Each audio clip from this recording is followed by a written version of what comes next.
दोस्तों, सर्वोदय विद्यापीठ सीकरी की online class में आपका स्वागत है। आज हम कक्षा 12 विषय जीव विज्ञान के एक टॉपिक मेंडल की पुनः खोज के बारे में पढ़ने जा रहे हैं कि मेंडल की मृत्यु 6 जनवरी 1884 को हो गई थी, लेकिन उसको आनुवांशिकी के क्षेत्र में उन्होंने प्रयोग किए थे, लेकिन उनको मान्यता नहीं मिली थी। जब मेंडल जैसे प्रयोग 3 वैज्ञानिकों ने करे थे, हॉलैंड के ह्यूगो ड्यूरिस, जर्मनी के कार्ल कोरेंस और ऑस्ट्रिया के एरिक वॉन शेरमेक थे। इनकी खोजों के उपरांत मेंडल के प्रयोगों को क्या मिली थी बच्चों? मान्यता मिली थी। तो इधर देखिए मेंडल की पुनः खोज।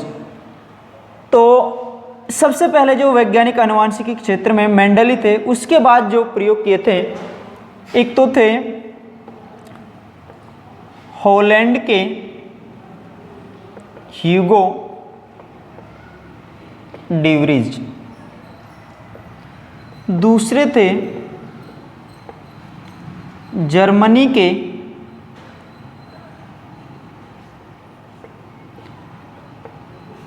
कार्ल कोरेंस, तीसरे थे ऑस्ट्रिया के एरिक वॉन शेरमेक। इनकी खोजों के उपरांत मेंडल के प्रयोगों को मान्यता मिली तथा उन्हें आनुवांशिकी जनक यानी फादर ऑफ जेनेटिक्स, आनुवांशिक जनक की उपाधि दी गई। हाँ, तो बच्चों मेंडल की मृत्यु हो चुकी थी, लेकिन मेंडल के प्रयोगों को क्या नहीं मिली थी? मान्यता नहीं मिली थी। जब मेंडल जैसे प्रयोग हॉलैंड के ह्यूगो ड्यूरिस ने करके दिखाए, जर्मनी के कार्ल कोरेंस थे और ऑस्ट्रिया के एरिक वॉन शेरमेक थे, इनकी खोज को उपरांत मेंडल के प्रयोगों को क्या मिली थी? मान्यता मिली थी और उन्हें आनुवांशिकी जनक की क्या दी गई थी? उपाधि। फादर ऑफ जेनेटिक्स के नाम से जाना जाएगा मेंडल को, जब उन्हें आनुवांशिक जनक की क्या दी थी? उपाधि दी थी। इसके बाद मेंडल की सफलता के कारण पढ़ते हैं।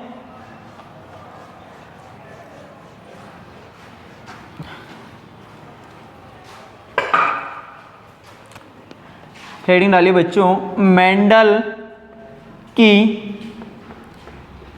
सफलता के कारण, यानी मेंडल को अपने प्रयोगों में कैसे सफलता मिली थी। नंबर 1 पॉइंट इसका,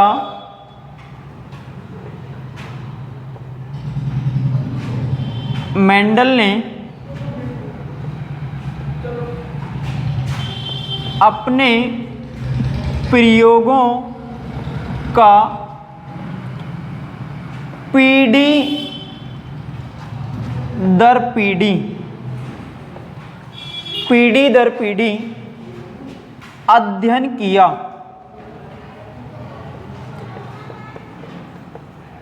मेंडल ने अपने प्रयोगों का गणितीय रूप भी प्रस्तुत किया, गणितीय रूप भी दिया था। तीसरा, एक एक कर लक्षणों की वंशागति का अध्ययन किया। चौथा पॉइंट है कि मेंडल ने अपने प्रयोगों के लिए किसको चुना था? मटर के पौधे को। क्यों चुना था? मटर के पौधे में कई जोड़ी विपर्यासी लक्षण पाए जाते हैं। इन्हीं विशेषताओं के कारण मेंडल को अपने प्रयोगों में क्या मिली थी? सफलता मिली थी। पीढ़ी दर पीढ़ी यानी लगातार एक पीढ़ी करने के बाद दूसरी पीढ़ी का अध्ययन किया। दूसरा पॉइंट अपना गणितीय रूप प्रस्तुति का, यानी उसका परिणाम दिया था कि उसका रिजल्ट क्या निकल कर आता है। तीसरा पॉइंट कि एक एक कर लक्षणों की वंशागति, यानी एक पीढ़ी से दूसरी पीढ़ी में ये किस प्रकार जाते हैं, इनका क्या क्या था? अध्ययन क्या था। और मटर के पौधे में कई जोड़ी क्या पाए जाते हैं? विपर्यासी लक्षण। इन्हीं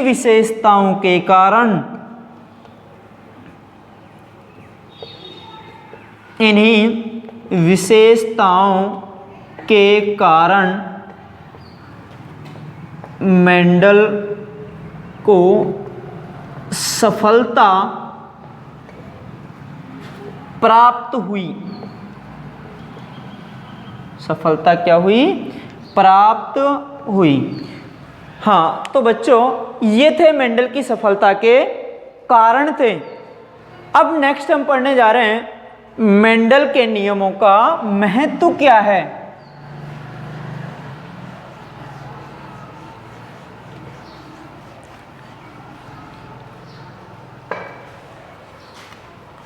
हेडिंग डालिए बच्चों, मेंडल के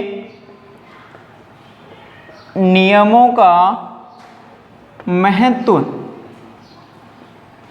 इसमें जो नंबर 1 पॉइंट है वो क्या है कि रोग प्रतिरोधक किस्में प्राप्त करने में।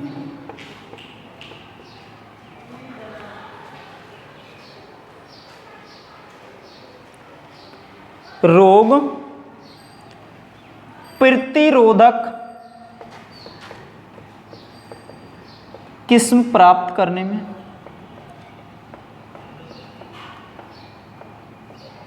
दूसरा पॉइंट है इसका उच्च उत्पादन वाली किस्म प्राप्त करने में।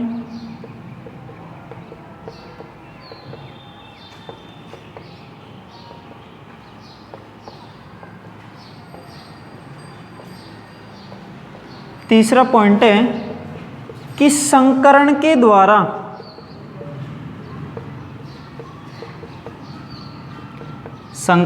द्वारा जो अनुपयोगी लक्षण होते हैं उनको हटा सकते हैं और उपयोगी लक्षणों को क्या कर सकते हैं? ला सकते हैं।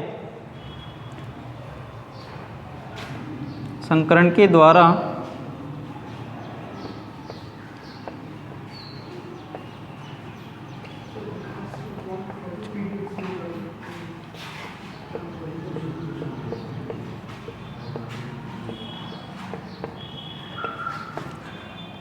और उपयोगी लक्षणों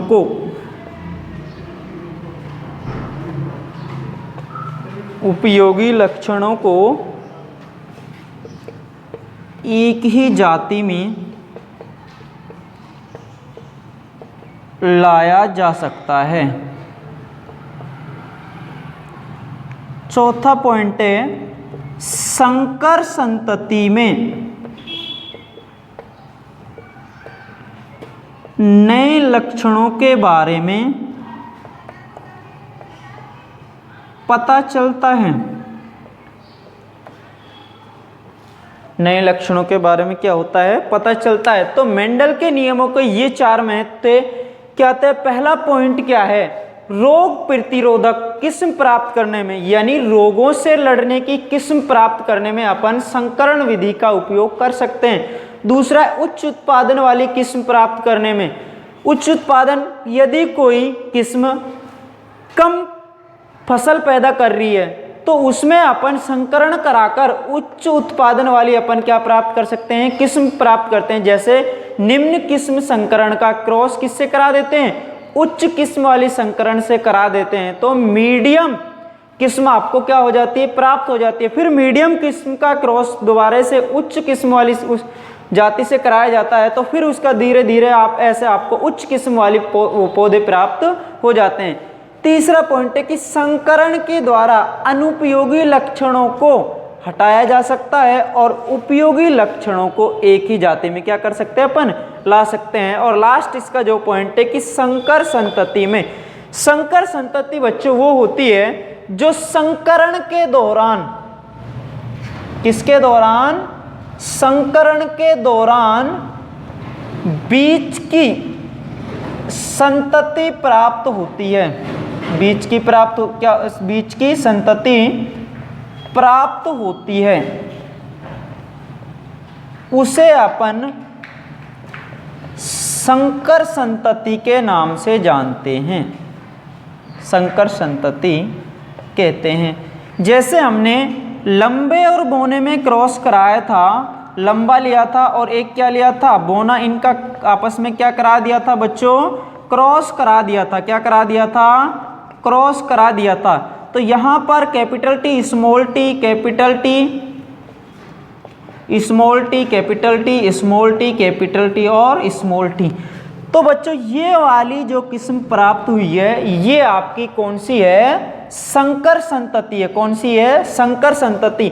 अब ये पौधे ना तो बच्चों लंबे हैं, ना ये क्या हैं, बोने हैं, बीच के हैं। और जो बीच की संतति होती है, उस संतति को अपन क्या कहते हैं, संकर संतति कहते हैं। क्या कहते हैं, संकर संतति कहते हैं।